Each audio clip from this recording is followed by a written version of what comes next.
నమస్తే అండి, welcome back to our channel journey with Sai all tips. ఈరోజు వీడియోలో చూడబోయేది ఏంటి అని అంటే అండి, కొండలా పెరిగిపోతున్న అప్పుల బాధలు అనేవి నిజంగా ఇప్పుడున్న రోజుల్లో అందరికీ కూడా ఒక పెద్ద ప్రాబ్లం అయిపోయిందండి. అప్పులనేవి మనం తీరుద్దామని అనుకున్నా కూడా అవి ఇంకా కూడా పెరుగుతూనే ఉంటాయి, కానీ మనకి తీరే అవకాశం అనేది అస్సలు రావటం లేదక్క అని అనుకునే వాళ్ళందరికీ కూడా అండి ఒక గొప్ప మంత్రం అండి ఇది.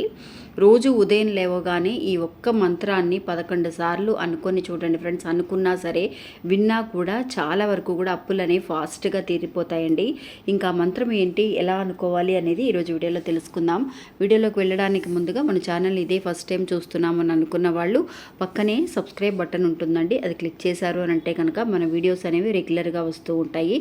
మీకు వీడియో నచ్చితే ఒక చిన్న లైక్ చేసి సపోర్ట్ చేయండి. ఇంకా వీడియోలోకి వెళ్దామండి. సాధారణంగా అండి అప్పుల బాధలు తీరడానికి మన ఛానల్లో మనం ఎన్నో రకాల పరిహారాలను మనం తెలియజేస్తూ ఉన్నాం. అలాగే ఈరోజు చూడబోయే ఈ వీడియోలో అండి ఒక శక్తివంతమైన ఒక మంత్రం అండి. ఇంకొక విషయం అండి, అప్పులు అనేవి చాలామంది తీరుద్దామని అనుకుంటున్నాం అక్క, తీరకుండానే మాకు ఆ డబ్బులు అనేవి వేరే విషయాలకు ఖర్చు అయిపోతున్నాయి అని అంటే, అప్పు అనే ఒక విషయం అనేది మనం గమనించాలండి. అది చాలా వరకు కూడా ఒక నెగిటివ్ అయిన ఒక విషయం అనమాట. మనకి ఏదైతే కనుక డబ్బులు మనకి ఆదాయం అనేది ఒక పాజిటివ్ అయిన ఒక విషయంగా మనం ఎలా అయితే తీసుకుంటామో, అలాగే అప్పు అన్న మాట అనేది ఒక నెగిటివ్ అయిన ఒక విషయం అనమాట. పదే పదే మన ఇంట్లో కూడా అండి ఎప్పుడు కూడా అప్పులు కట్టుకోలేకపోతున్నాను, అప్పులు తీర్చలేకపోతున్నాను, అప్పుల బాధ అనేది ఎక్కువైపోయింది అన్న మాటని పదే పదే మనం అనుకోకూడదండి. ఇంట్లో అప్పులనే ఉన్నా కూడా సరే తీరుద్దాంలే, తొందరగా తీరిపోతాయిలే, తీర్చేసుకుందాంలే అని చెప్పి పాజిటివ్గానే మనం మాట్లాడుకోవాలంటండి.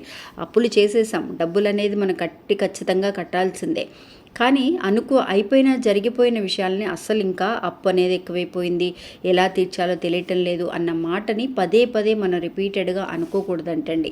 ఎందువల్లనంటే మనం ఏదైతే కనుక 10 సార్లు అనుకుంటూ ఉంటామో అదే మనకి అలా ఉండిపోతుందంట. మనతో పాటు ఆ నెగిటివ్ ఎనర్జీ అనేది మనకు వెళ్లకుండా ఉంటుంది. అందువల్ల ఎప్పుడు కూడా ఒక పాజిటివ్గా అనుకుంటూ సరే ఇహ నుంచి అయినా సరే మనం అప్పులు చేయకూడదు, మనకి ఖచ్చితంగా ఏదైతే అవసరమైతేనే అప్పులు చేద్దాం, మనం తీర్చేసుకుందాంలే, తీరిపోతుంది అని చెప్పి పాజిటివ్గా అనుకొని చూడండి ఫ్రెండ్స్. మీరు చేసే పరిహారాలతో పాటు మనం ఇంట్లో చేసే చిన్న చిన్న యాక్టివిటీస్ కూడా, చిన్న చిన్న పనులు కూడా మనకి చాలా బాగా తోడ్పడతాయి అన్నమాట. ఇంకా ఈరోజు చూడబోయే ఈ వీడియోలో చెప్పబోయే ఈ మంత్రం అనేది గొప్ప శక్తివంతమైన ఒక ఈశ్వరుని మంత్రం అండి. అంటే ఒక శివుడి మంత్రం అన్నమాట. ఈ మంత్రాన్ని మీరు రోజు కూడా అండి ఉదయం లేవగానే ఒక 11 సార్లు మీరు వాయిస్ రికార్డ్ చేసుకొని ఫోన్లో రికార్డ్ చేసుకున్నా సరే, లేదంటే మన వీడియోని ప్లే చేస్తూ మీరు చూస్తున్నా సరే, నిజంగా అనుకున్నా సరే, లేదంటే అనుకోవడం అంటే ఒక 11 సార్లు అయినా సరే ఈ మంత్రాన్ని అనుకోండి, లేదంటే రికార్డ్ చేసుకొని మన వీడియోనైనా సరే సేవ్ చేసుకొని మీరు రోజు కూడా వినొచ్చు. అలా వింటే కనుక మనకి ఒక మంచి పాజిటివ్ అయిన ఒక ఎనర్జీ అండి. అంటే అప్పులన్నీ తీరిపోవడానికి, ఒక నెగిటివ్ ఎనర్జీ అంతా కూడా పోయి అప్పులు తీరడానికి మంచి మంచి అవకాశాలు అనేది రావటం, మనకి ఇంకా కూడా అసలు ఎప్పుడు కూడా అప్పులు చేయాల్సిన అవసరం అనేది లేకుండా ఆ ఈశ్వరుని దయ వల్ల మనకి ఖచ్చితంగా బాగా కలిసి వస్తుందండి. మీరు ఒక్కసారి ఈ మంత్రాన్ని అనుకొని చూడండి. ఇంకా మంత్రం ఏంటి అని అంటే, ఓం రుణముక్తేశ్వరాయ మహాదేవాయ నమః. ఓం రుణముక్తేశ్వరాయ మహాదేవాయ నమః అంటే ఈ మంత్రంలోనే ఉందండి.